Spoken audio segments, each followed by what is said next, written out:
The smell of burned sugar is still clear in my mind. It was sharp, bitter, and final. That smell filled the bakery the day my family came in pretending they were there out of love. I had just paid off the final loan. My dream, 10 years of debt, sleepless nights and rough hands, was finally completely mine. The paper for the final payment hadn't even dried when my brother, Kevin, arrived with my parents standing next to him like judges.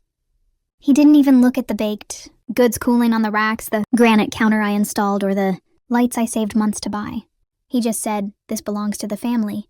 Then my mother added, "He should be a partner, dear. 50-50. You wouldn't have started this business without us."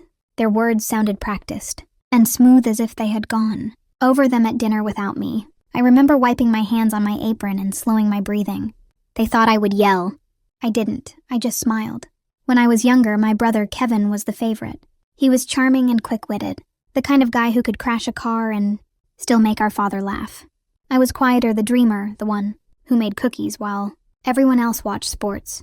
When I first told them I wanted a bakery, they laughed. Kevin laughed the loudest. "So you'll be the neighborhood cupcake lady?" I ignored him. I saved money.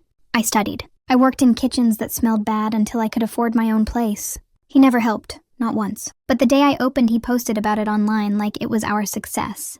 "So proud of my sister Mary," he wrote. "We did it, The problems started 7 months before the confrontation. Kevin began showing up with friends asking for free boxes of food to promote the business. Then came the late-night text messages.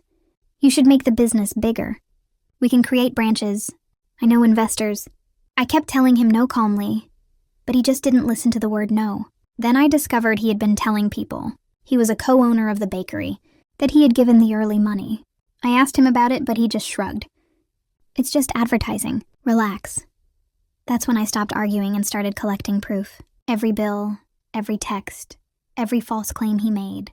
I gathered them silently like items for a recipe I knew I would need.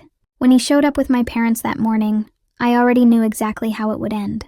They stood in front of the counter, the family that once said I would fail, demanding half of what I had worked so hard for.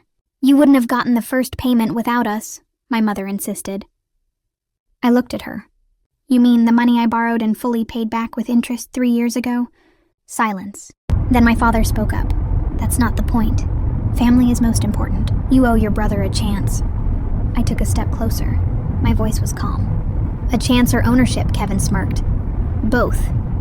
That was his mistake, the arrogance. The idea that being family meant he deserved everything. So I gave him what he wanted, ownership, just not the kind he expected.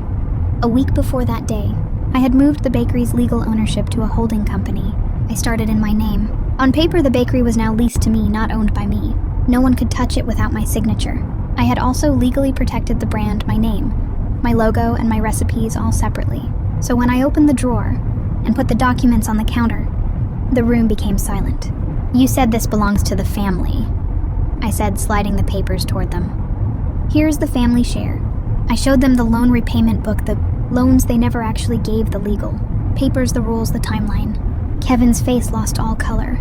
"This bakery is no longer my personal property," I announced. "It is protected by law. Even if I die, you can't get it." He laughed nervously. "You can't do that. I already did." He looked at our parents, hoping for support, but they said nothing. They saw it. The carefulness, the final truth. Then I delivered the last painful words. "I named a dessert after you," I said softly. "The Kevin. It's half-baked, too much talk, and it falls apart under pressure." Fits perfectly, doesn't it? His eyes filled up not with anger, but with deep shame. He left first. My parents followed. The door chime sounded like the end of a long chapter. That night I baked until the sun came up. No customers, no music, just the low sound of the oven and the quiet satisfaction of winning. Revenge doesn't always need yelling or fire. Sometimes it's the peace that comes after years of stress. They tried to take my bakery. Instead, I took back my peace. Now every morning when I unlock the door, I look at the sign above it. Ember and bloom. It reminds me that even from ashes, things can grow again. And when I see that empty tray labeled the Kevin, I smile. Some recipes take time, but the taste of justice is instant.